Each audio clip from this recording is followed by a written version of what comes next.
If you want to use a camera preset on the CMF Phone 2 Pro, then after opening the camera app, you should be able to find this icon over here at the bottom of the screen, pretty much below the shutter button.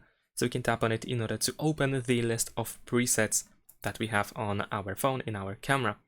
And over here we can just swipe left and right in order to find different presets. You can also do this over here at the bottom below these previews. And you can just choose whichever preset you wanted to use. You can also find some details about the preset by tapping on that eye icon that we have over here in the bottom right corner.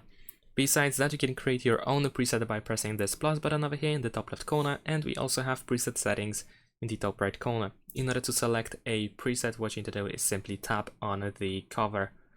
And there we go, that's pretty much it. Now at the bottom we can find the information about the preset that we are using. And that's all. Thanks for watching, leave a like and subscribe to my channel, and see you in my next videos. Bye!